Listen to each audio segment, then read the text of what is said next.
에베소서 1장 4절 한 절 보시겠습니다.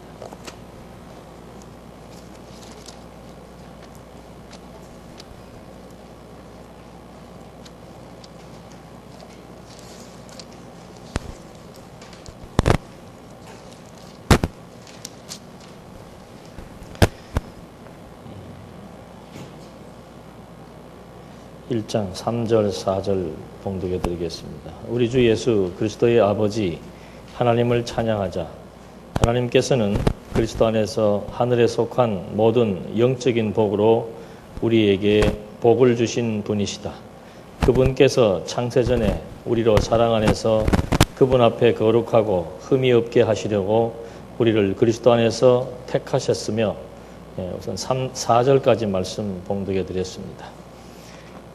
이 에베소서의 내용은 사도 바울이 교회의 중요성을 먼저 설명해 줌으로써 성도들의 생활의 원리를 제시해 주는 중요한 내용입니다. 그래서 교회의 가치를 알아야 그 다음에 그 가치에 따른 목표가 설정이 되고, 그 목표 설정이 분명해야 그 목표를 위한 성도들의 생활이 나타나게 돼 있죠. 그런 의미에서 정말 교회란 하나님의 복으로 말미암아 주어진 것, 그래서 그것이 이미 창세전부터 하나님의 뜻이었으며 창세전부터 존재해 있던 하나님의 나라, 하나님의 뜻, 하나님의 나라가 이제 구체적으로 그리스도를 통해서 우리에게 계시되었다는 사실, 이런 섭리가 결국은 목적은 하나님의 그 은혜의 영광을 찬송하게 하기 위한 것이다. 하나님의 그 은혜의 영광의 내용이 창세전에 세워 놓으셨던 하나님의 뜻, 그걸 바울은 비밀이라 그랬습니다. 그 비밀이 무엇인 줄 알아야만 하나님의 그 영광을 찬송할 수 있게 되는 거죠. 그런 맥락에서 그리스도를 통해서 하나님은 당신의 언약을 하나하나 실현해 나가신다라고 하는 그런 내용의 말씀을 잠깐 드렸는데, 그 말씀을 드린 이유는 우리 그동안 이제 2회에 걸쳐서 이 교리사를 공부하기 위한 어떤 역사적인, 신학의 역사적인 배경들을 계속해서 공부들을 해왔습니다. 그렇게 많은 시간을 할애하는 이유는 그 배경, 역사적인 신학적 사조를 우리가 모르면은 그 다음 단계에서부터 나오는 어떤 그 학파라든지 또는 신학 사상이라든지 이런 것들을 제대로 이해하기가 힘듭니다. 그래서 좀 많은 시간을 할애해서 지금도 계속해서 지금 교회신학의 서론을, 교회신학 자체에 대한 서론을 들어가기 전에 지금 이렇게 지금 몇 시간째 지금 계속해서 하고 있습니다. 뭐 마지막 정리를 해드리면은 4세기에서 16세기,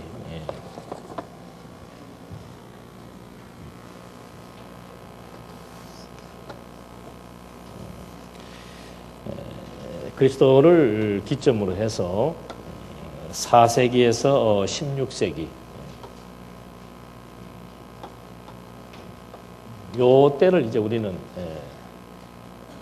1세기 때까지를 사도시대라고 그럽니다. 그리고 1세기 후반부부터, 그러니까 사도 요한이 성경을 기록하고 난 이후로부터를 이제 우리는 요 어간을 교부시대라고 그럽니다.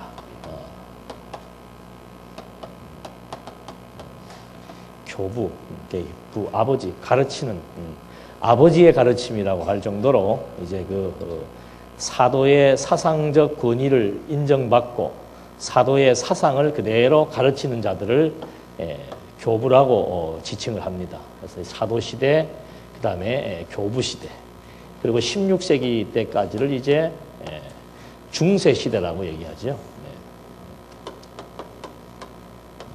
그 다음에 16세기를 우리는 종교 개혁시대라고 얘기를 합니다. 이 4세기에서 16세기 때까지가 이제 로만 카톨릭에 의해서 약 한 1200년 동안 완전히 카톨릭의 교리가 그 시대를 다 장악해 왔습니다. 그래서 카톨릭의 교리에 위배되는 어떤 발언이나 또는 사상이나 어떤 철학을 얘기하게 되면은 그건 뭐 바로 징벌을 당하게 되는 그 시대가 바로 이 1200년의 중세 시대. 그래서 이 시대를 갖다가 우리는 암흑기라고 얘기하는 거예요. 왜 암흑기인가? 사람이 무슨 마음대로 이론을 제기할 수 없습니다. 뭐 천동설, 지동설 우리가 아는 대로 그런 말도 잘못하면은 사형을 당합니다. 그래서 인간의 어떤 판단이나 사고를 마음대로 발표하고 의견을 개진할 수 없는 로만 카톨릭의 교리에 의해서 모든 사상과 정치가 지배되어 왔던 그 시대를 중세시대라고 얘기하는데, 그래서 이때를 우리는 암흑시대라고 얘기합니다. 이때의 아주 큰 이슈는 교황의 절대권입니다.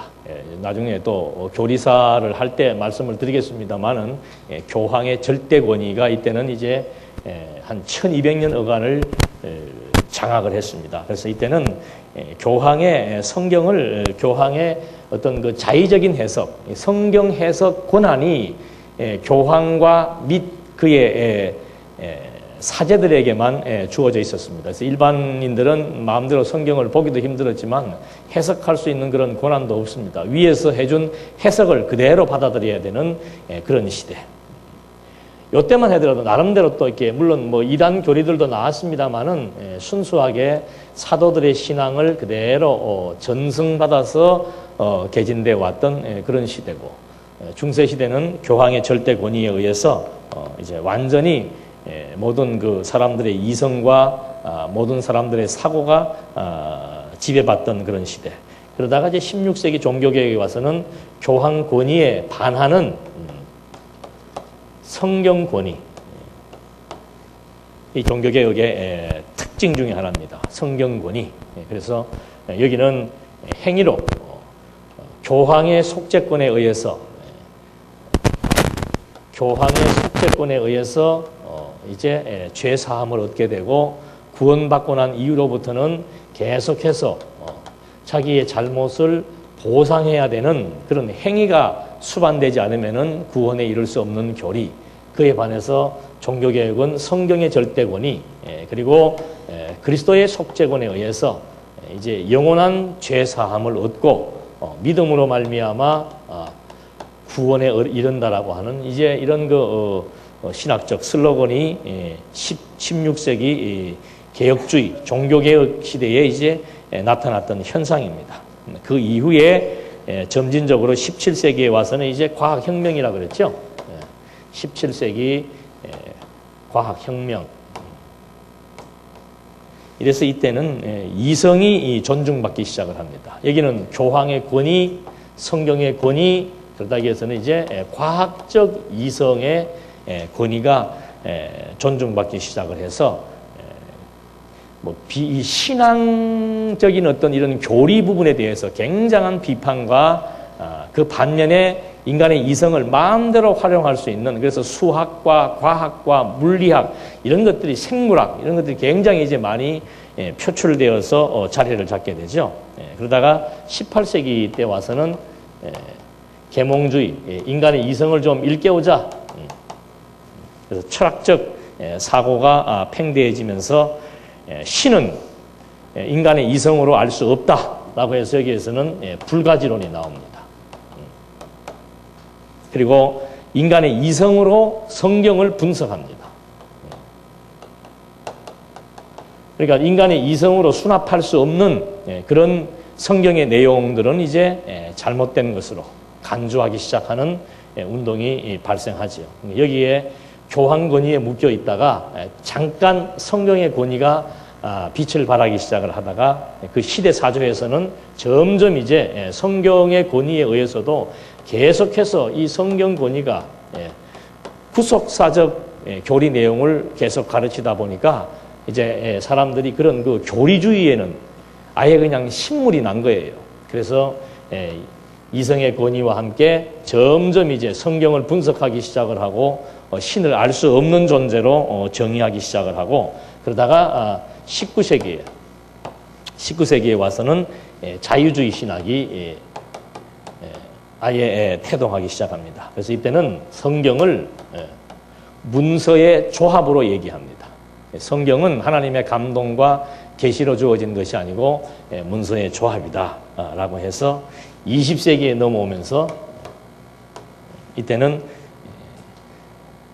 성경에 나타나 있는 어떤 그 초역사, 역사성을 부정하기 시작을 합니다. 다시 말해서 초자연적 계시에 대해서 부정하기 시작을 하고 그런 부분들을 신화로 간주합니다. 그래서 그 신화의 내용을 현 시대의 정서에 맞도록 비신화화하자. 이게 이제 불투만이라고 그랬죠. 의미를 새로운 의미로 재조명하자라고 이제 하면서 역사 비평을 하기 시작을 합니다. 역사 비평이라고 하는 말은 성경의 내용들을 어떤 역사적인 관점에서 접근해서 역사적인 맥락과 다르다거나 아니면은 역사 세계 속에서 발생되어질 수 없는 자연 법칙을 초월한 그런 사건들을 부정하거나 그렇게 해서 성경을 이건 완전히 사람들이 기록해 놓은 그냥 일반적인 서적 수준에서 연구하고 접근에 들어갑니다. 그래서 성경을 갖다가 이제 구분하기 시작을 하죠.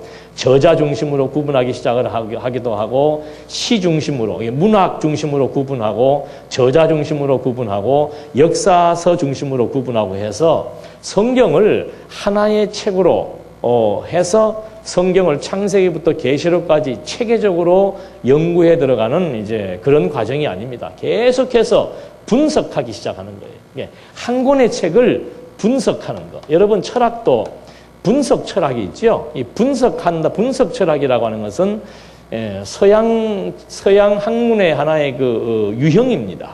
동양 학문은 하나를 중심으로 해서 자꾸 이해를 하려고 체계 중심으로 이해를 하려고 하고 서양 학문은 전부 다 나누기 시작을 하는 거예요. 그러니까 의술도 동양 의술은 이게 몸과 마음을 하나로 보고 치료를 합니다. 근데 서양 의술은 몸과 마음을 하나로 보기보다는 요즘은 그런 말을 많이 하죠. 신경성이라고 하는 것이 이제 다 정신과 마음이 어떤 육체의 장기에 영향을 미쳤다라고 해서 이 말은 합니다만은 실제로 진단을 할 때는 폐가 안 좋으면 폐만, 심장이 안 좋으면 심장만, 무릎을 다쳤으면 무릎만 이렇게 해서 따로따로 신체도 다 분야별로 나누어서 검진하고 치료하는 것처럼 학문 세계도 마찬가지입니다.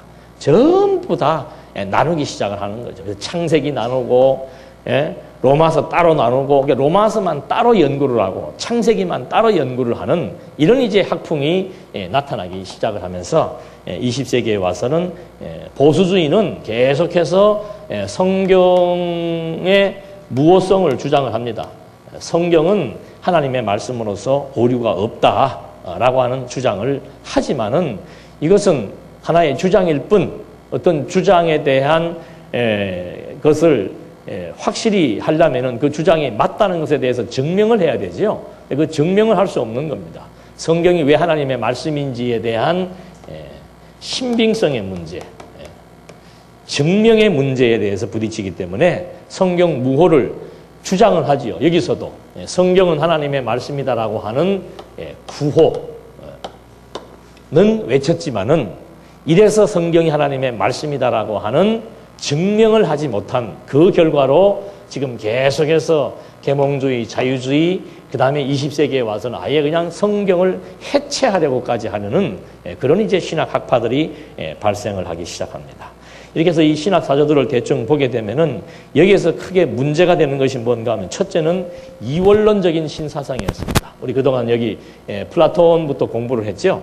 플라톤의 이원론 사상이 결국은 신학계에서도 그대로 모든 사람들의 사고를 현상계와 그 다음에 이데아의 세계, 보이는 세계와 보이지 않는 세계를 나누는 것은 좋은데 이것이 이제 선과 악으로 대립된 상태로 나누어서 자꾸 이렇게 서로 충돌하게 만들고 사람들의 생각을 두 개로 분리시키는, 그러다 보니까는 하나님에 대해서도 초월신과 내재신으로 분류해서 생각하는 그런 경향들이 이제 발생을 하기 시작합니다. 그러니까 우리처럼 자꾸 그 플라톤의 이데아 얘기를 하니까는 뭐 이데아의 관념의 세계고 자꾸 이런 얘기, 여러분들이 그 철학도 공부하시잖아요. 보면은 우리하고 좀 비슷한데 그렇게 생각하시는 분들이 많은데 그게 아니고 플라토 이 이원론이라고 하는 것은 완전히 이렇게 구분 지어버리는 겁니다. 이렇게 구분 지어버리는 거예요.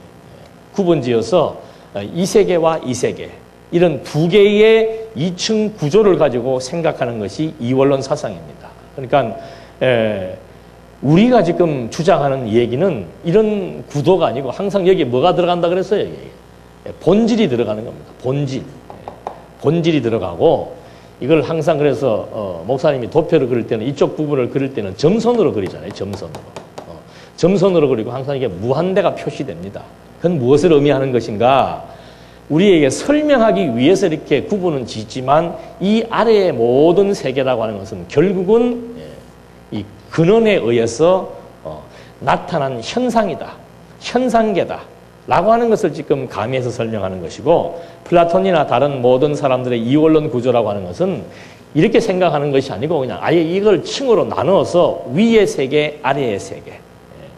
우리는 아래의 세계를 설명하지만 위의 세계라고 하는 개념보다는 본질의 세계라고 이해하는 게 좋지요. 본질, 영원한 세계, 본질의 세계에 의해서 여기로부터 그걸 다 바울은 주에게서라고 얘기하잖아요. 모든 만물이 주에게서 그 말은 이 영원한 본질, 이 본질이라고 하는 것은 무슨 뭐 이론이나 어떤 생각이나 관념이 아니고 이 본질이라고 하는 것은 실제입니다. 그리고 이건 생명의 근원이에요. 생명의 근원이라고 또 얘기하니까 아무것도 또 없는 것으로 오인하시는 분들이 많이 계신데 생명의 근원이라는 말은 그건 실제하는 겁니다. 생명의 근원에 힘입어서 그 기운을 받아서 이 피조 세계가 뭐 된 거예요? 창조된 거예요. 그러니까 창조라고 하는 것이 뭔가 무에서 창조가 아니에요. 이 세계를 모르고 분리된 세계로 설명을 하니까 아무것도 없는 데서 무엇이 창조되었다. 아니면 어떤 물질, 중간 매개 물질이 여기 나타나가지고는 이걸 갖다가 무슨 이데아라고 얘기를 하기도 하고 지혜라고 얘기도 하면서 이것에 의해서 창조됐다라고 하는 그런 용어들은 유사한 용어들을 사용할 수가 있지만은 그 의미는 완전히 색다른 겁니다. 그래서 이런 개념들에 의해서 나타나다 보니까 자꾸 이제 이걸 구분 지어서 신에 대한 것도 여기는 초월신. 왜 초월신인가? 이 세계를 초월해 계시니까 초월신. 그 다음에 여기 있는 것은 내재신 해서 신의 영역도 공간에 예속을 시켜가지고 하나님은 여기 있다, 여기 있다. 아니면 여기도 있다, 여기도 있다라고 해서 그렇게 자꾸 이해하는 방식이 이원론적 구조에 의해서 이해하는 방식이다 이 말입니다. 그러니까 그게 얼마나 어리석은 얘기예요. 하나님은 사람의 지은 손으로 계시지 않는다는 말은 공간에 예속되지 않는다는 뜻입니다. 이곳 이렇게 해서 어떤 공간에 예속되어 가지고 여기 있다 저기 있다가 아니에요. 그러니까 자꾸 이원론 사상에 매여 있으니까 이 종교개혁 시대의 칼빈이나 루터나 이런 많은 종교개혁자들도 자꾸 신에 대해서 여기는 신이 지금 초월해 있는 거 아니에요. 초월해 있으니까 하나님은 초월신으로 여기 이렇게 그냥 멀리 가 계시고 이 아랫동네는 이제 교황이 직접 다스려 나가는 거예요. 그러니까 이것이 아니다고 말하려고 하니까는 하나님은 여기도 계시고 어디예요? 여기도 계신다는 말을 쓰게 되는 거죠. 그래서 요즘에 자꾸 영혼에 대한 문제 때문에 말들이 많은데 하여튼 영원하신 하나님은 이 세계에 잠깐 당신이 증거되는 것은 뭔가? 이 영원하신 하나님에 대해서 우리의 이 시간, 공간, 형상을 통해서라야만이 이해할 수 있는, 인지할 수 있는 그런 피조물의 특성 때문에 잠깐 이제 하나님의 모습을 그리스도를 통해서 우리에게 특별하게 계시해주고 계시는 거죠. 창조도 마찬가지고요. 창조도 영원하신 하나님에 대한 하나의 계시다 이 말입니다. 그러니까 이런 것들이 뭘 아무것도 없는 여기서부터 시작돼 갖고 여기서 끝나는 것이 아니고 근본은 전부 하나님으로부터 시작된 것. 그 말의 의미는 여기에 근본되는 가장 근본되는 모든 것들은 여기에서 이미 다 있는 거예요. 있는 것들이 이렇게 시간, 공간, 형상, 수로 표현되어지는 거. 그게 창조란 말이죠. 근데 혹자들은 뭐 창조가 그냥 아예 아무것도 없는 데서 이때 마치 무엇이 다 생성되고 시작되는 걸로. 이때 생성되고 시작되면은 영원해질 수가 없습니다. 우리 인간도 언제 만들어진 거예요? 아담이 피조세계에서 만들어진 거 아니에요? 피조세계에서 만들 때 가장 그 밀입자, 소립자, 흙 아니에요, 흙. 흙에다가 생명의 기운을 집어넣어서 인간을 창조했단 말입니다. 근데 인간이 만약에 이때부터 인간의 존재가 시작되었다면은 절대 인간은 영생에 이를 수가 없습니다. 영원한 것이라야 영원해지는 것이지 영원하지 못한 것이 영원해진다는 것은 이론적으로 성립이 안 되는 얘기예요. 그러니까 이런 그 깊은 얘기들을 잘 모르고 그냥 한 구절만 가지고 말을 하다 보면은 그냥 문자적으로만 해석을 하다가 그 근본에서 어긋나게 될 수밖에 없는 거예요. 어떻게 영원하지 못한 것이 영원해질 수 있습니까? 영원한 것이라야 영원해지는 것이지. 그래서 여기서 취한 것은 당연히 영원하지 못한 것이죠. 흙으로부터 취했던 우리 인간의 몸이라고 하는 것은 영원하지 못하죠. 그러나 영원하신 하나님의 생기에 의해서 존재한다라고 하는 이 생기는 이미 창조 이전부터 존재해 있던 것이고 그 기운이 이제 이 흙과 더불어 우리에게 주어졌다가 이거 분리되는 거, 이것은 그냥 썩는 거잖아요. 그러니까 사도 바울이 고린도서에서 부활을 얘기할 때 썩을 것으로 심는다는 것은 이걸 얘기하는 거예요. 썩지 아니할 것으로라야 영원히 존재하는 것. 그래서 여기로부터 시작되어진 것이 이렇게 지나서 다시 뭐 하는 거예요? 돌아가는 거. 이걸 우리는 이제 심판이라고 얘기하잖아요.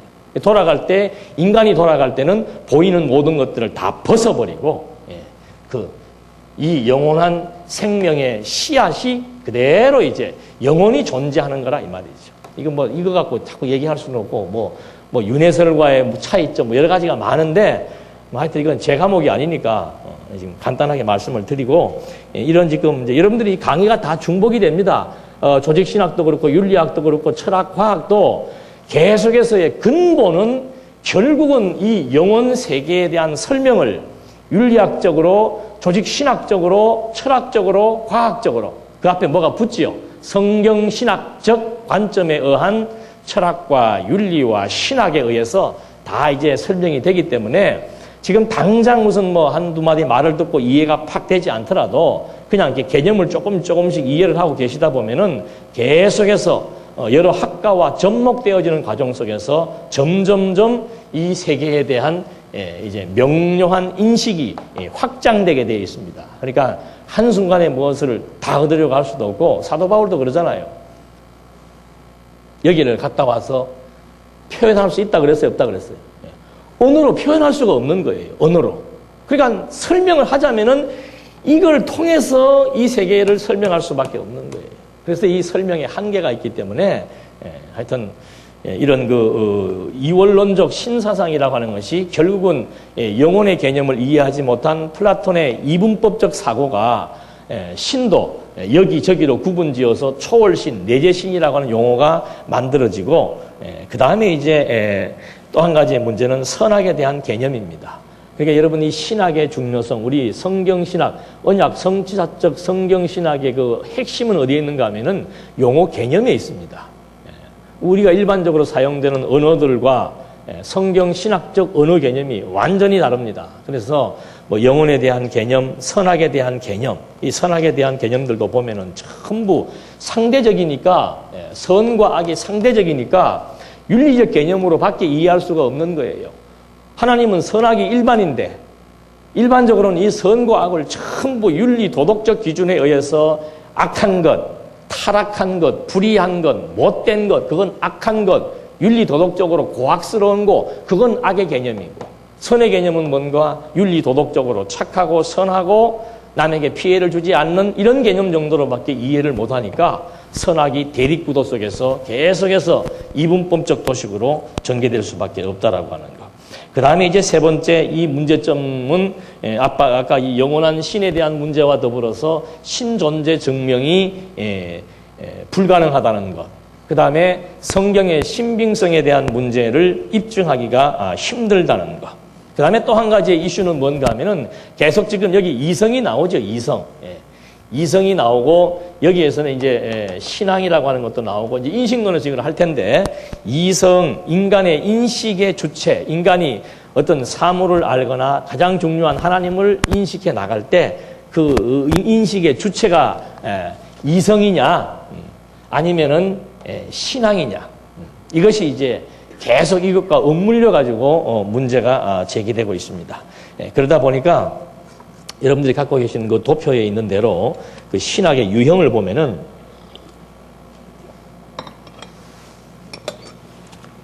자유주의, 신정통주의, 보수주의, 뭐 언약 성취사적, 성경신학 이렇게 분류를 해서 간단하게 이렇게 정리를 해놨습니다만은 저런 이제 배경 속에서 형성된 성경관 이게 제일 중요한 거지요. 성경관인데 지금 제가 페이지를 정확하게 모르겠습니다. 그냥 그 책을 말고 요거는 제가 그 교환에 있는 겁니다. 서론 교환에 있는 거니까 그 서론 교환에서 신학의 유형을 찾아보시면은 도표로 만들어 드렸어요.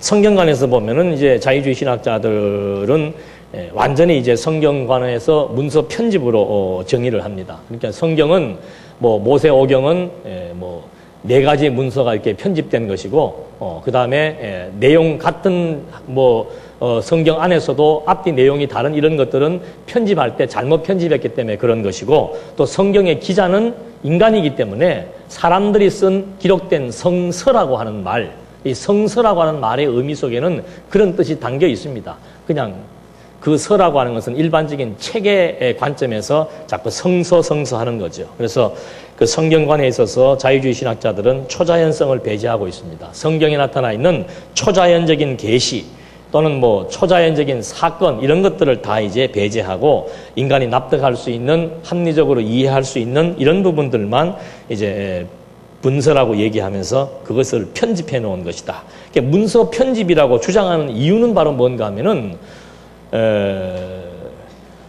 지금 우리가 이 조직신학을 공부하는 목적과도 마찬가지로 결부되는 겁니다. 이걸 왜 공부하는가? 지금 일반 학자들이 도대체 어떤 성경관을 가지고 있고 어떤 신관을 가지고 있고 어떤 인간관을 가지고 있는지 이렇게 좀 비교해서 알아야 돼요. 그래야 우리 것이 왜 맞는지 또는 그렇게 주장하는 사람들의 이론이 어디에서 무엇이 잘못되었기 때문에 이것이 틀린 것인지 이걸 서로 상대적으로 비교를 해야 정말 우리가 공부하고 배워왔던 이 언약 성취사적 성경 신학에 대한 진정성과 우월성을 확인할 수 있기 때문에 조직 신학을 지금 이렇게 하는 겁니다. 복잡하지만 하는 이유가 그런 데 있기 때문에 이런 그 내용들도 뭐 힘들더라도 하여튼 여러분들이 이런 것이 있구나라는 정도는 아셔야 되죠. 그래서 이 똑같은 성경을 놓고도 문서라고 주장하는 사람들 왜 문서라고 주장하는가? 똑같은 성경을 가지고도 이것은 하나의 경전이다. 이슬람에게 코란이라고 하는 경전이 있는 것처럼 우리 기독교의 경전은 성경이다. 이렇게 하나의 이 경전이라고 말했을 때는 경전은 교훈서와 직결이 됩니다. 그러니까 이슬람 교도들에게 그들의 삶을 제시해 주기 위한 코란이 있는 것처럼 우리 기독교에도 우리 기독교인들의 삶을 제시해 주기 위한 교훈서로서의 경전이 필요하다 해서 신정통주의자들은 뭐 성경을 경전이라고 말하고 있거나 아니면은 어떤 종교적인 구약의 종교 또는 그 신약의 종교가 이렇게 형성되어지는 과정에 의해서 기록된 글들 이런 차원에서들 이해를 하는 겁니다. 근데 우리는 성경을 뭐라고 단적으로 말합니까? 하나님의 말씀이다. 왜 그렇게 하나님의 말씀이라고 얘기하는 거예요? 똑같은 성경을 가지고 어떤 사람들은 이거 문서 편집한 것이다. 하나의 문서, 성서다. 성경이 아니고 성서다. 그렇게 주장을 하고 어떤 사람은 이거 그냥 우리 기독교인들에게 하나의 교본으로서 생활 지침으로서 필요한 그런 하나의 경전이라고 얘기를 하고 대부분의 보수주의 신학자들은 하나님의 말씀이다라고 주장을 한다 이 말이죠. 그 왜 그렇게 다르게 보냐 이 말입니다. 하나님의 말씀으로 보지 않는 사람들은 무엇 때문에 하나님의 말씀으로 안 보는 겁니까? 그 이유가 있을 거 아니에요. 예? 그렇죠. 예. 아이고 참 신학자들보다 나아요. 예. 진짜예요. 예. 이거를 지금 이때부터 지금 헤매기 시작하는 거예요. 무엇을? 성경의 논리적 통일성, 즉 논리 체계, 신구약 66권이 하나의 원리에 의해서 관통되고 있다라고 하는 논리 체계를 확보하지 못하다 보니까, 그러니까 그다음부터는 성경을 연구할 때 그냥 따로따로 연구하는 거예요. 모세오경 따로 연구하고, 아까도 말씀드린 대로 로마서 따로 연구하고, 야고보서 따로 연구하고. 지금 이런 책은 없어요. 창세기를부터 시작해서 1페이지로 시작해가지고 지금 뭐 만 몇 페이지 나왔나요? 예? 뭐 그렇게 쓰시는 책이 그렇게 나오는 책이 없다니까요. 성경이 한 권의 책이라면은 어떻게 써야 돼요? 창세기부터 1페이지 시작해가지고 계시록까지 그냥 몇만 페이지로 나가서 써야 그게 정상적인 성경 해석인데, 그렇게 연구하진 않지요. 전부 각 권으로 분리하고, 각 권으로 분리하는 것만 해도 좀 나아요. 요새는 아예 박사학위 따오려면 로마서 1장 17절 한 절 가지고, 안 그러면 창세기 1장 28절 문화명령에 대한 한 절 가지고 박사학위를 받아온단 말입니다. 그런 박사가 성경을 보면서 어떻게 전체를 볼 수 있겠습니까? 성경은 한 권의 책이기 때문에 전체를 봐야 돼요. 전체를 볼 수 없으면은 그건 이제 잘못되는 거죠. 전체를 보게 해주는 첫 번째 관문이 뭐예요? 그게 개론 구조란 말입니다. 개론. 성경 개론 구조란 말입니다. 그 구조에 의해서 축축축 따라 들어가야 이제 그 옆에 이런 가지가 다 연결되어 있는 것을 확인을 해서 살이 붙어져서 마지막 결론이 아주 그냥 확고하게 하나의 결론으로 딱 집약될 때, 거기에서 엄청난 진짜 핵보다 더한 폭발력이 끝에서 나타나게 되는 거죠. 66권의 다양한 내용들이 하나의 책에 의해서 쫙 일관되게 전개되면서 마지막 답이 딱 떨어질 때, 그때 여기에서 나오는 힘이 이제 다시 말해서 우리에게 뭘 갖게 하는 거예요? 열정을 갖게 하는 거죠. 너무너무 뭐하니까? 확실하니까. 그래서 확인하고 확정하고 확신하는 거. 그래서 이 확신이 떨어지려면, 성경 66권 공부하고 나면은 무엇에 대한 확신이 떨어지게 되어 있습니까?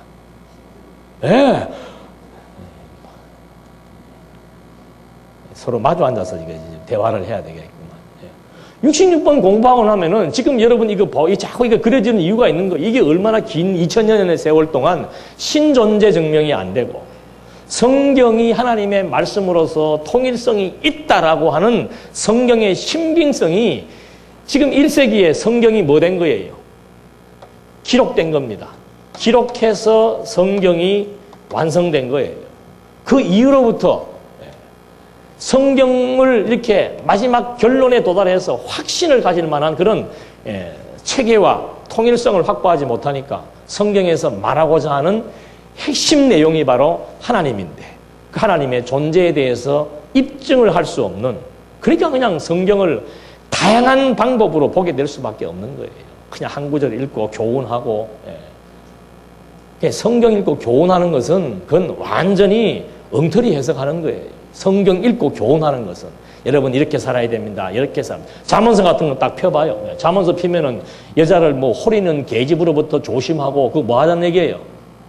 여러분들, 우리 기독교인들은 여자 조심해야 됩니다. 그게 교훈이란 말이에요. 그런 거 하라고 지금 성경 준 게 아닌데, 그 성경을 통해서 하나님에 대한 존재 입증을 하려면 먼저 성경이 가지고 있는 논리 체계, 이걸 찾아야 되는데, 이걸 지금 이렇게 긴 세월 동안 찾지 못하고, 성경이 하나님의 말씀이다라고 하는 구호는 외쳤지만 시대가 지나면서 성경을 분해하기 시작하고 계속해서 그냥 인간들이 집필한 문서로만 주장하게 되는 그런 결과를 얻게 되는 겁니다. 그 다음에 이제 성경관에서 그런 문제가 발생하니까 인식론에 있어서도 성경이 왜 그런가, 성경에서 성경을 계시하신 하나님의 그 영감에 의해서 기록된 내용이라고 하는 사실을 찾지 못하니까 하나님의 영감에 의해서 성경을 보지 못하고 전부 인간의 이성 중심으로, 타락한 이성을 중심으로 성경을 보게 되는 거죠. 어떤 분들은 이성 중심으로 본다 그러니까, 그럼 우리도 무슨 이성으로 보는 거예요? 우리도 이성은 이성 아니에요. 이제 우리끼리 그 붙이는 용어가 뭐예요? 중생한 이성이다. 뭐 중생한 이성이나 그냥 이성이나 뭐 이성은 이성인데 그 중생한 이성이라는 증거가 뭐예요? 중생한 이거 지금 이거 하면 안 돼. 지금 시간이 없어서.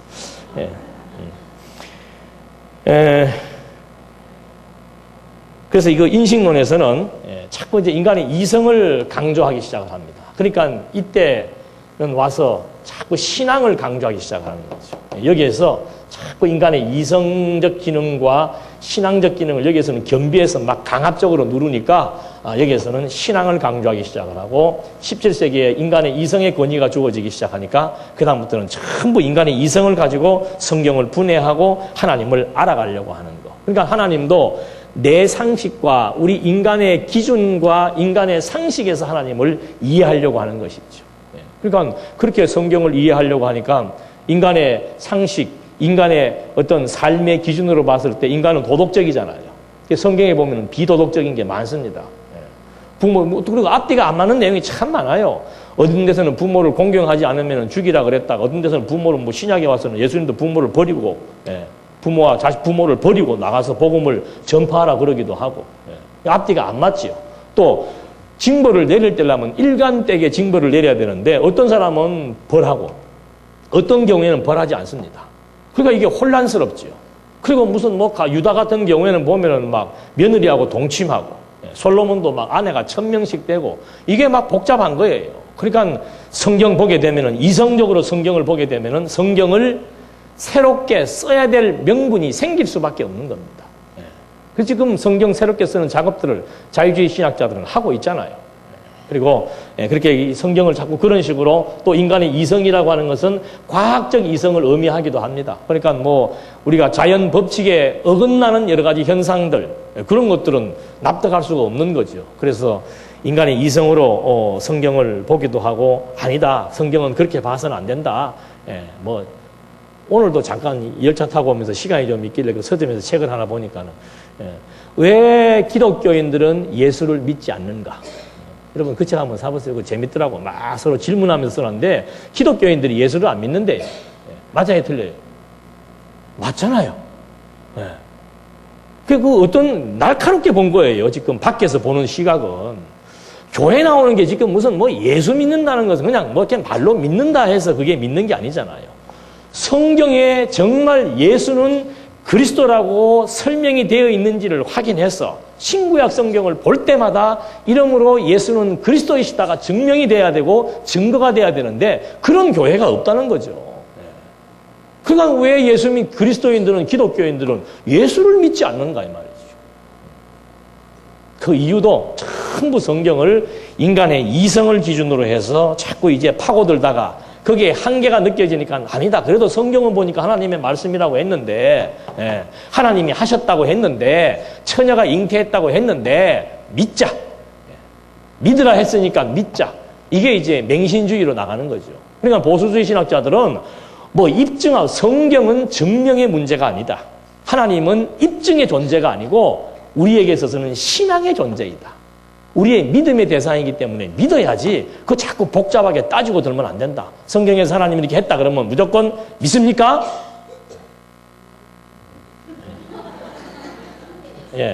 숙달이 안 돼 있구만. 믿습니까? 하면 바로 아멘이 나와야죠. 그게 빨리 나와야 돼. 오래 생각하면 답답하니까 무조건 말만 하면 아멘에만 해버려야 속이 편한 거예요. 왜? 이성으로 분석하려고 그러니까 너무도 앞뒤가 안 맞고 이해되지 않는 내용들이 많다는 것이죠.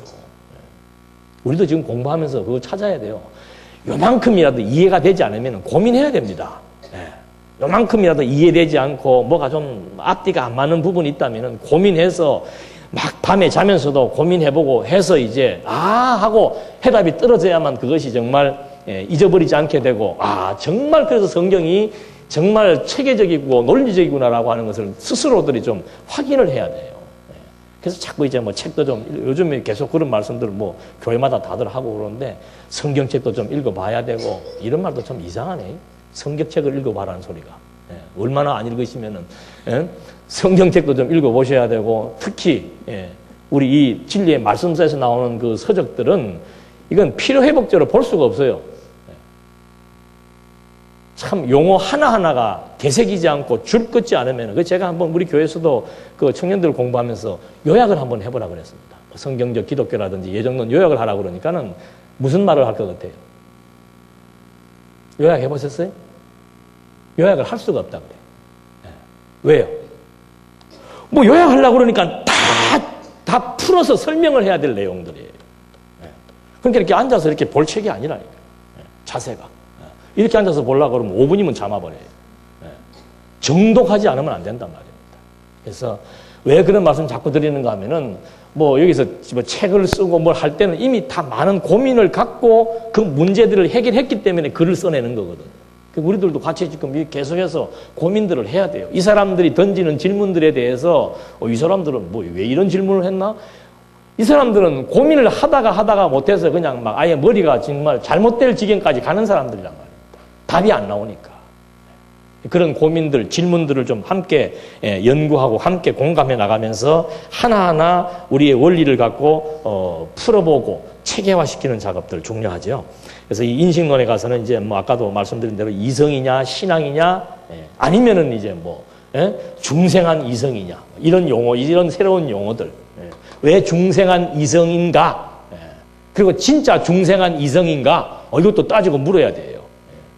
권사님의 이성은 중생한 이성이고 다른 사람은 중생하지 않은 이성이라면은 무슨 근거가 있어야 될 거 아니에요. 다 껍데기 멀쩡하고 뭐 같이 성경책 가지고 얘기하는데 누구는 중생한 이성이고 누구는 뭐 그냥 이성이냐 그런 의문들 안 들었어요? 나는 왜 중생한 이성이라고 자꾸 얘기를 해야 될까? 질문 던지고 넘어갑니다. 그 다음에 신관에서는 자유주의 신학자들은 아예 그냥 하나님을 도덕적 신으로 만들어버려요. 니체처럼. 자유주의 신학자들은. 신은 도덕적 신이다. 그래서 윤리 도덕에 어긋나게 되면은 신으로부터 징벌을 받도록. 그리고 신정통주의에서는 신의 속성을 어떻게 표현하는가? 하나님의 고난과 사랑. 하나님은 우리와 함께 고난을 받으시고 우리를 사랑하시는 분이시다. 여러분 사랑이란 용어 참 좋잖아요. 그죠? 네, 사랑. 사랑이 참 좋은 건데 하나님은 사랑이시다. 사랑이신 하나님이 누구를 선택하거나 누구를 버릴 수 있습니까? 없습니까? 이 바르트라고 하는 유명한 20세기 신학자가 지금 말하는 겁니다. 하나님은 사랑이시죠. 그런 명제를 던질 때는 다 뭐가 있어요? 그 다음에 무슨 말을 하기 위해 던지는 겁니다. 그냥 보통 교회들처럼 그냥 하나님은 사랑이라 그러면 막 이렇게 해갖고 뭐 이러는 그런 게 아니고 신학자들이 어떤 명제를 던질 때는 그 나름대로의 이론을 가지고 던지는 거예요. 그러니까 하나님은 사랑의 하나님입니다 라고 외칠 때 왜 그런가?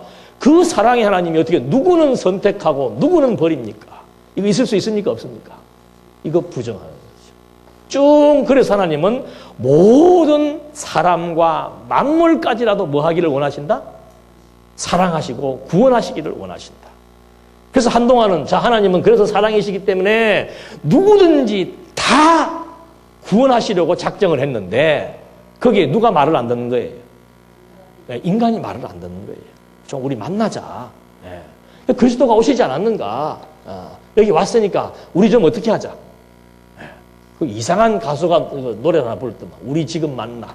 나 그 노래 한번 들어보고 참 노래도 별스럽게 부른다. 우리 지금 만나, 뭐, 당장 만나. 답답하죠? 당장 만나자, 이 말이지. 나 우리 딸 때문에 그런 거 한 번씩 봐요. 내가 보는 게 아니고. 그래서 참, 하나님도 답답하시겠다. 그 노래처럼. 좀 막, 만나려고 누구를 아들까지 보냈는데도 자꾸 뭐 하는 거예요? 안 만나는 거예요. 그래서 한동안은 이렇게 자기들이 안 만난 이 친구들은 이제 하나님께서 어쩔 수 없이 어떻게 해? 버린다고 했는데 여기서 벌써 버리는 게 없는데 여기서 버리는 것도 이상하잖아요. 그래서 어쨌든지 간에 말 안 듣는 인간들을 그래도 다 끌어모으려고 하기 위해서 뭐까지 없애버렸는가? 지옥도 없애버린 거예요. 그러니까 이 무슨 이론 하나가 잘못 나오기 시작하면은 왜 이런 식으로 자꾸 보는가? 모든 그 성경에 나와 있는 내용이나 섭리의 어떤 의미를 전부 어떤 인간의 도덕이나 윤리나 사랑의 관점에서 찾기 시작하는 거예요.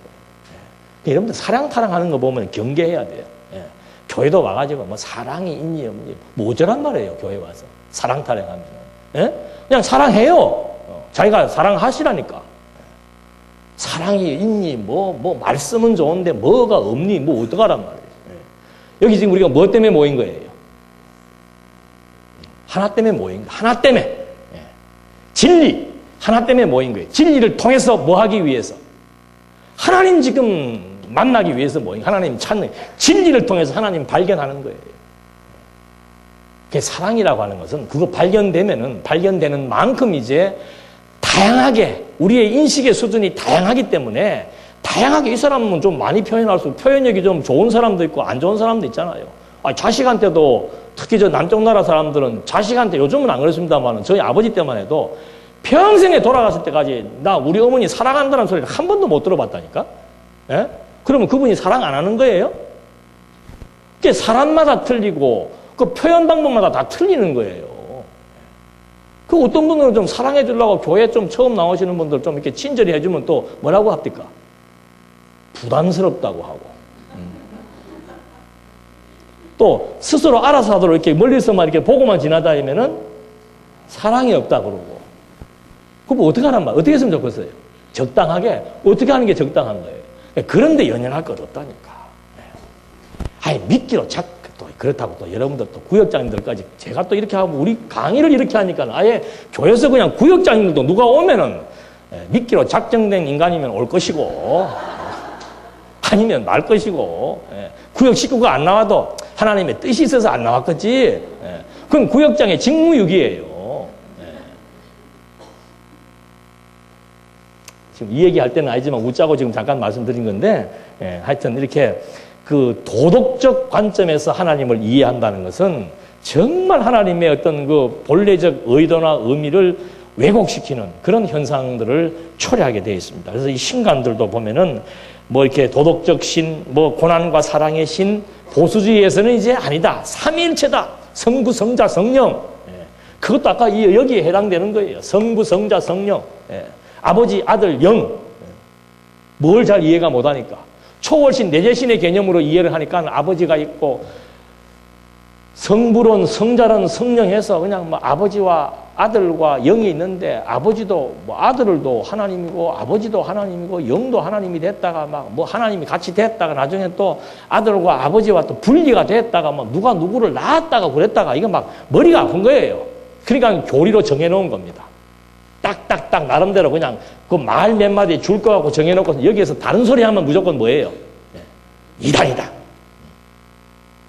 그 나중에 이제 교리 나올 때 좀 합니다. 그래서 이 신관들도 다양하게 나오는데 우리 그 언약 성지사적 성경 신학은 항상 이거 잊어버리면 안 되죠. 영원하신 하나님, 영원하신 하나님. 성부, 성자, 성령이라고 또 구분짓기보다는 그냥 영원하신 하나님. 하나님에 대한 신관도 이렇게 좀 색다르게 개념이 주어지게 되고 특히 그 신관에서 중요한 것은 이 언약 성지사적 성경 신학만이 신존재를 증명했다라고 하는 거. 그거 놓치시면 안 돼요. 맨날 도표 그리면서 여기는 언약이고 성치고 하니까 다 외웠잖아 이제. 그게 그거로만 이해하시면 안 된단 말이에요. 그 원리가 성경이 하나님의 말씀인 것도 입증을 하고 하나님이 살아 계신다는 사실도 입증을 해주는 거. 그거 이상 큰 원리가 어디가 있습니까? 지금 신학에서 가장 골치 아픈 것이 신존재 증명과 성경의 신빙성을 입증하는 건데 언약과 성취라고 하는 이 구도는 바로 이 두 가지를 지금 다 우리에게 입증해주고 증명해준다라고 하는 거. 그 다음에 이 인간관에 가서는 이제 인간의 자유의지 문제죠. 계속되는 인간의 자유의지 문제. 이거는 뭐 초대 교부 때도 계속해서 문제가 됐던 거예요. 인간의 자유의지가 있는가 없는가. 있다면 어디까지는 있고 어디까지는 없는가. 언제부터는 있었고 언제부터는 없는가. 이런 문제들이 이제 인간관에서 취급이 되게 됩니다. 그 다음에 이제 그리스도관에서는 예수를 그냥 보편적 예수라는 말은 뭔가 하면 보편적 그리스도라고 하는 말은 도덕적으로 훌륭하신 일을 하신 분들을 다 그리스도라고 얘기합니다. 자유주의 신학자들은. 그래서 뭐 스님이든 누구든지 간에 하여튼 훌륭한 일을 하신 분들은 시대의 메시아라고 얘기하는 거죠. 그러나 이제 신정통주의는 그렇게까지는 안 하지만은 예수를 우리 삶의 모본으로 보는 거예요. 예수를 우리의 삶의 모본으로. 예수님은 어떤 사람과 함께 했습니까? 가난하고 병들고 또 겸손하게 왕이 어디에서 태어난 거예요? 마국간에서. 왕실에서 태어나야 될 왕님이 마국간에서 태어나고, 그리고 막 고난받고, 그 당시에 그 노예들과 빈민들과 함께 했기 때문에 정말 우리가 그리스도를 믿는다는 것은 그의 삶의 족적을 뭐 하는 것이다? 따라가는 것이다. 여러분, 우리는 이웃을 뭐 해야 됩니까? 그래서 교회가 해야 될 일은 뭔가? 가장 큰 일이 뭐예요? 그게 이웃을 사랑하는 구제 사업이에요. 그래서 그냥 목사가 그냥 설교 한 20분 끝내고 나가서 뭐 하는 거예요? 노숙자들 밥 퍼주고. 그게 교회의 일이다 이 말이죠. 여러분, 예수님은 왜 오신 거예요?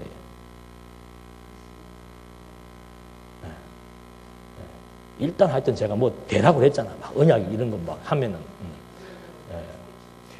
그렇게 얘기하는 데가 없다니 참 답답할 노릇이죠. 예수가 왜 왔는가라고 물으면은 그냥 나오는 말은 뭐예요? 구원이에요. 그 다음에 사랑이에요. 이 사랑의 본을 보인 거예요. 그러니까 예수 믿는 우리들이 해야 될 일은 뭡니까? 하나님, 예수님 뭐라? 너희는 하나님을 사랑하고 뭐라고 그랬어요? 예수님도 그렇게 명령했잖아요. 그러니까 우리는 뭐 해야 되는 거예요? 참 힘들어요.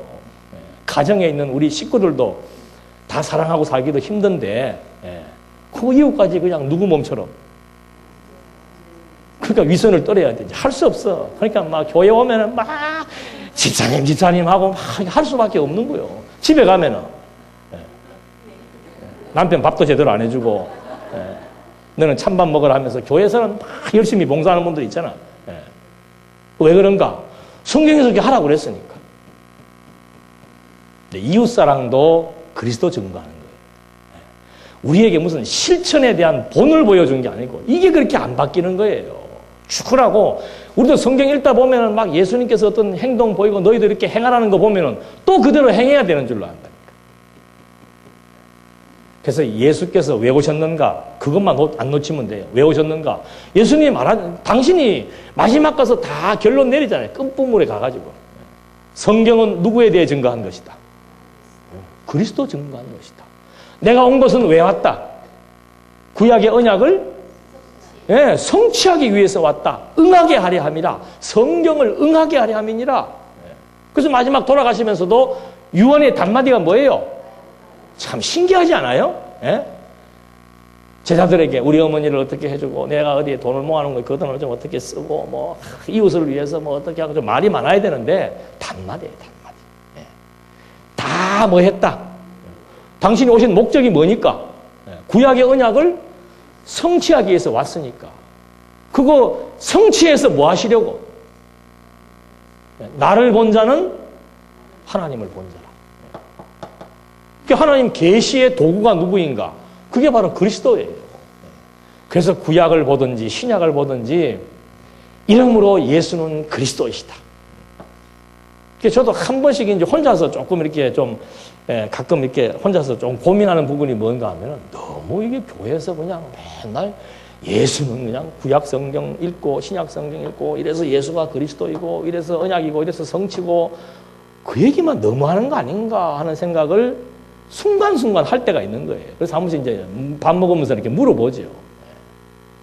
근데 물론 그것이 딱딱할 수도 있어요. 딱딱할 수도 있는데 성경이 말하는 것을 지금 말하라고 지금 여기 서 있고 성경이 무슨 내용을 말하는지를 알면은 그 내용만 말해주면 되는 거죠. 그래도 뭐 좀 초신자들은 그래도 뭘 원하겠어요. 그래서 막 십자가의 피를 얘기를 하면서 막 여러분 내 죄 때문에 예수께서 이렇게 피 흘려 돌아가셨고 우리의 뭐 질고를 지시고 막 그 심판자로 나가는 거 있잖아요. 또 그런데 또 눈물 흘리시는 분들이 있는 거야. 그러니까 이거 좀 어떻게 해야 되나 해서 가끔씩 갈등을 느껴볼 때가 있는데 어디다 맞춰야 되겠어요? 그냥 진짜 그럴 때는 할 수 없어요. 듣거나 말거나.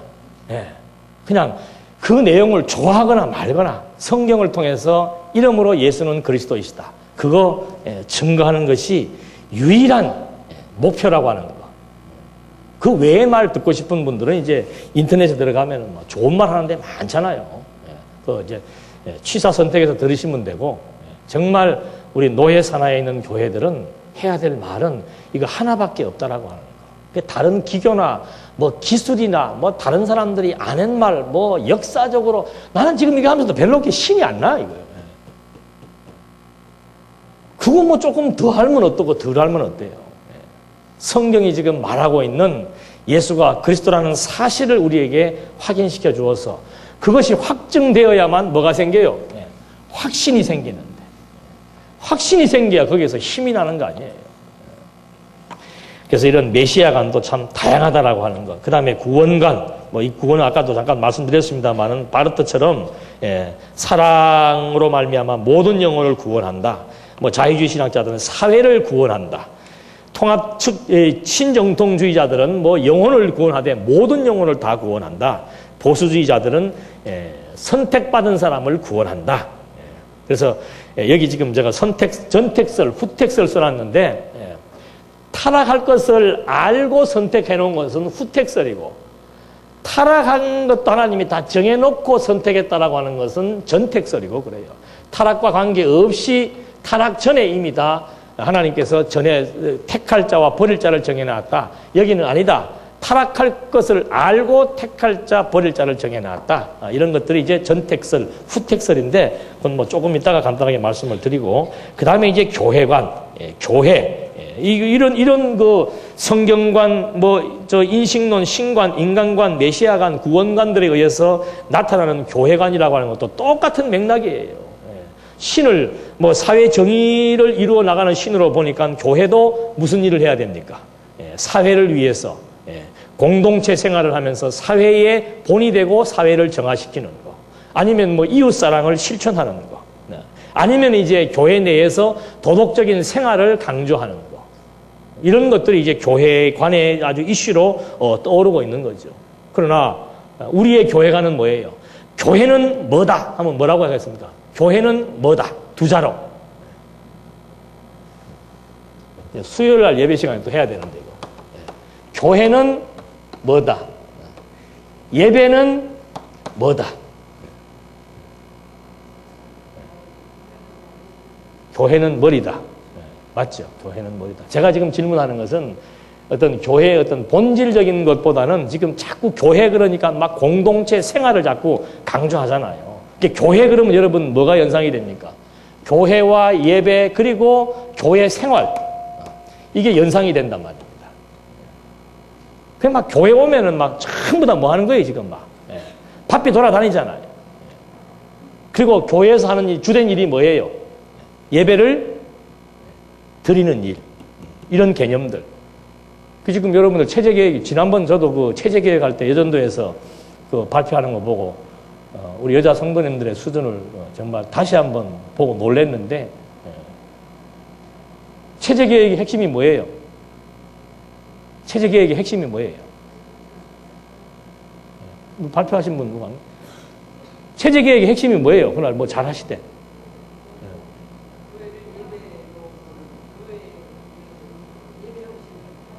예. 그렇죠. 그러니까 교회는 뭐예요? 학교예요. 예배는 학교에서 뭐예요? 이런 말 하면 이단 되는 거예요. 그냥 우리 교회에서 안 하고 여기서 하잖아. 이런 말 하면 이단 되는 거예요. 그러니까 예배 드린다는 말도 사실은 뭐예요, 이게? 예배를 어디다 드려요? 예배를 어디다 드려요? 절로. 그게 지금 제사 개념이란 말입니다. 제사 개념. 그래서 교회를 성전으로 이해를 하고 예배를 제사 개념으로 아직도 이해를 하는 거예요. 그리고 여기 서 있는 나는 선생이 아니고 지금 뭐예요? 제주라, 제주. 그 제주가 이래 입으면 돼요, 안 돼요? 제사할 때 있는 옷을 입어야 되죠. 그래서 입을 수밖에 없는 거라니까. 무슨 개념이 있으니까. 예수님이 그랬잖아요. 사마리아 여인이. 유대인들은 성전이라도 있으니까 예루살렘 성전에서 제사를 잘 드리고 예배를 드리는데 우리는 지금 뭐 성전도 없고 산에서 드립니까? 어디에서 드립니까? 라고 물으니까 예수님이 뭐라고 그래요? 여기도 말고 저기도 말고 어떻게 드려라? 신령과 진정으로. 신령이 뭐예요?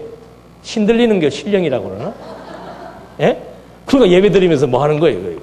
예. 이 신령이라는 말은 그냥 영 또는 생명 그런 뜻이에요. 신령으로 예배 드린다는 말은 영적으로 드린다는 것이고, 영적으로 드린다는 말은 뭐예요? 영의 기능이 뭐예요? 영적인 기능이 뭡니까? 영적인 고유 기능이 뭡니까? 하나님 알아가는 거 아니에요? 하나님 알아가는 거. 그러니까 신령으로 예배 드린다는 말의 의미는 하나님을 뭐 하는 거예요? 배우는 거예요. 하나님을 배우는 거. 진정은 뭐예요? 요건 진리, 진실 그런 뜻입니다. 진리를 통해서 뭐 하는 거예요? 하나님 배우는 게 신령과 진정으로 예배 드리는 거예요. 예수님이 이거 다 제시해 주었잖아. 그래서 이 교회는 벌써 뭐 이때 그 교부들 때부터도 신학교 세웠어요. 신학교 세워서 계속해서 성경 가르치는 거예요. 성경 가르치는 거. 이때만 성경 제대로 가르쳤으면 지금 이런 과목을 안 해도 되는 거예요. 성경 제대로 못 가르쳐 놓으니까 그다음부터는 각자 나름대로의 어떤 주장을 하기 시작한 거예요. 그래서 이 교리가 만들어지는 겁니다.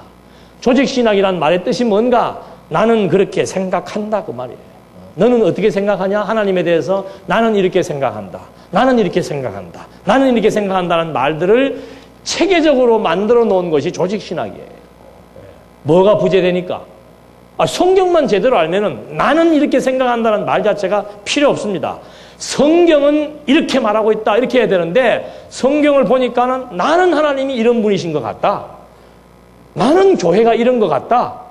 나는 죄가 이런 것 같다. 각자 나름대로 주관적인 해석을 하게 되는 거. 그걸 뽑아 모아놓은 것이 교리란 말입니다. 그래서 이 교회관이라고 하는 것도 이런 면에서 수정이 돼야 되고 마지막에 이 종말론에 가서도 이제 뭐 결국은 이렇게 나가다가 맨 마지막 가면 이제 천국 문제가 나오잖아요. 그 종말론에 가서도 성경을 하나님의 감동으로 주어진 것으로 보지 않으니까 하나님 자체도 인정하는데 문제가 생기고 하나님도 도덕적 신으로밖에 이해를 못하니까 마지막 종말에 대한 개념도 없어지는 거예요. 종말이란 것은 뭔가 현실 세계를 아름답게 꾸며나가는 것이 종말의 의미라고 지금 이런 자연주의 신학자들은 말하고 있는 거예요. 왜 그 사람들에게는 천국이 없습니다. 그냥 현실 세계를 어떻게 해요? 독서를. 그래서 이 자연보호운동을 그래서 하는 겁니다. 기독교인들이 왜 하는가? 이 세계가 아름답게 변화되는 것이 천국이라고 이해를 하기 때문에.